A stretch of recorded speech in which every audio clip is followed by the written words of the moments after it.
आज की कहानी का जो शीर्षक है वो शीर्षक है hungry fox. Hungry hungry fox का मतलब क्या होता है? भूखा लोमड़ी। और इसका दूसरा हेडिंग हो सकता है the fox and the grapes. लोमड़ी और अंगूर। लोमड़ी और अंगूर। वंस अपॉन अ टाइम, एक समय की बात है। वंस अपॉन अ टाइम का मतलब क्या होता है? एक समय की बात है।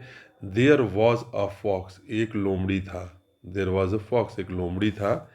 ही वॉज वेरी हंग्री, वह बहुत भूखा था। ही वॉज वेरी हंग्री, वह बहुत भूखा था।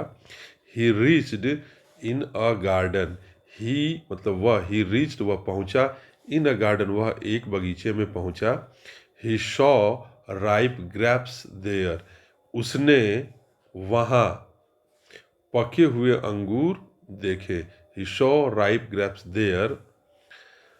The grapes were out of his reach, the grapes were out of his reach, अंगूर उसकी पहुंच से, आउट ऑफ हिज रीच का मतलब क्या था? उसकी पहुंच से बाहर, उसकी पहुंच से बाहर थे। ही जम्प्ड अगेन एंड अगेन, वह बार बार कूदा। बट ऑल इन वेन, लेकिन, बट मतलब क्या होता है? लेकिन, बट ऑल इन वेन, लेकिन सब कुछ व्यर्थ हो गया। वह बार बार कूदा लेकिन सब कुछ व्यर्थ हो गया, मतलब कि वो पहुंच नहीं पाया। एट लास्ट, अंत में, ही सेड, उसने कहा, द ग्रेप्स आर शॉर, अंगूर खट्टे हैं। तो this is all about the story, ये है पूरी स्टोरी। अब इस स्टोरी के बाद, इस स्टोरी में जितने भी वर्ड्स आए हैं उस सारे वर्ड्स की वर्ड मीनिंग मैंने यहाँ लिख दिया है। You can see all the word meanings are here. जितने भी वर्ड मीनिंग्स हैं ये सारे वर्ड मीनिंग मैंने यहाँ लिख दिए हैं।